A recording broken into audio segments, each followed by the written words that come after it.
Good morning.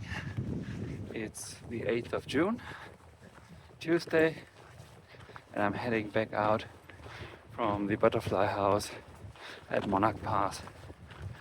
A wonderful experience where I took a zero rest day yesterday, and I also stumbled into a number of very familiar faces that I haven't seen in a long while.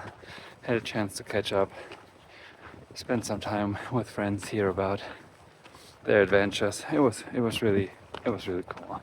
So these are my mac and cheese and dino nuggies. This one is losing its head a little bit.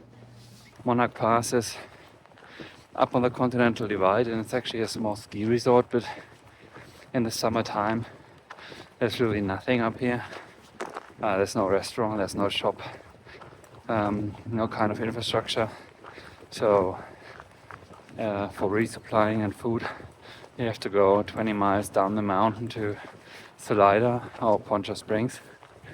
And well, a fellow thru hiker apparently lives up here and has decided to turn his property into kind of a self-service thru hiker hostel. So he's got a little house here with all the amenities you need. Now the next section is only about 40 miles to Cottonwood Pass, which is the next major transport corridor, and that will take me down to Buena Vista in Colorado, and that is also where my CDT adventure will start to look a lot different than that of other people. I will not follow the red line straight through the collegiates towards Twin Lake as most people are planning. Instead, I will be using the chance to be in this region to hike a couple of 14,000 feet peaks. So I'll head to Buena Vista and then try to ascend Mount Yale first and Mount Bedford, maybe in combination with Mount Oxford. So this region of Colorado, the collegiates, or the Sawatch Range as it's also called, is where almost all 14ers in Colorado are located. And after those two mountains, I will head through Hope's Pass, which is again a red line, and go towards Twin Lakes, where we'll resupply, get some more food, and then I'll try to ascend Mount Albert, which is Colorado's highest peak, and Mount Massive, which is just north of it. It's Colorado's second highest peak. So none of that is, strictly speaking, part of the CDT, and I really want to use the opportunity of being in this region to make use of what it has to offer. So I'll spend a little more time here than most, and of course I'm trying to learn from my mistakes at San Luis Peak, and I will not hike them kind of in a walk by and just incorporate them into a full day of hiking. Instead, I'll make dedicated trips there, make sure I get there early in the morning, have enough time, ascend them, be back down in time. So up there's the saddle or the pass where I'll cross on the other side. Just coming up on the last lakes before I cross the pass, and this seems like a good spot for a breakfast break. I should add second breakfast break. Just past Chalk Creek Pass at 12,200 feet.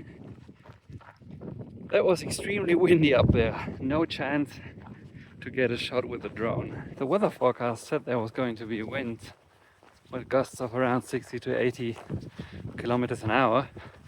I kind of thought they meant up on the mountains, but it's extremely windy even down here in the valley. The trail passes by something called the Hancock Ghost Town on the map, and I'm really looking forward to finding out what was happening here in this region. This appears to be an old railroad track.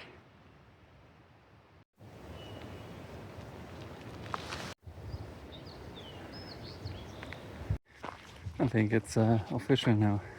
So this part of the trail is on old railroad tracks, and apparently these tracks were used for industrial purposes to transport heavy materials from the Pacific coast east. While looking at this terrain, it's hardly surprising that they constantly had issues with mudslides, rockfall, avalanches, etc. I thought the entire time that there was a tunnel, like on this section, that they had built a gallery or something to protect the tracks from natural hazards. But a fellow hiker who has done the CT already and has been in this region told me that the reason why it's called Tunnel Trail is because there's an actual tunnel here going west to east through the mountain, but the trail doesn't actually go through the tunnel, so we're just passing wherever the tunnel actually comes out. So the next 3 miles would take me above the next pass and above tree line, but it's pretty dark up there, and it goes boom as well. So I think I'm just gonna stay down here for a while. Well, I'm glad I made the call and waited down here. Hailstorm started. Well, there goes my plan for today. Quick and dirty. It took exactly 40 minutes.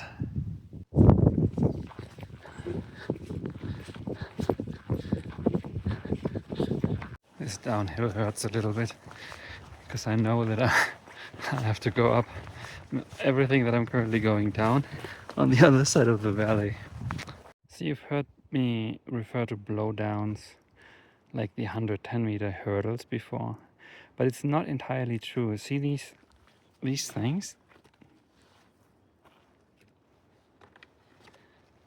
They are incredibly sharp, and if you get stuck on one of those, you're gonna be hurting.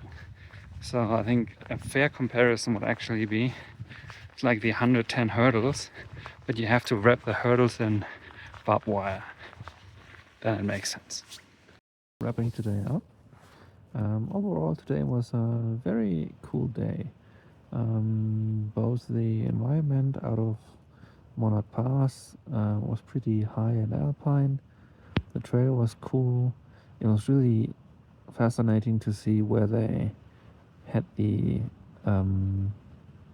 railroad back in the days and how they try to maneuver through this mountainous terrain. It reminded me a lot of Switzerland.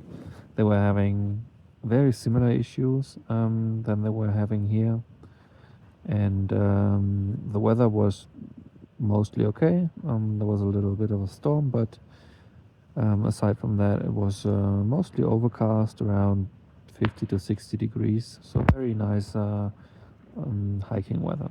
And of course, to honorable mention, I'm camping about 50 meters away from a privy, so that's also really cool.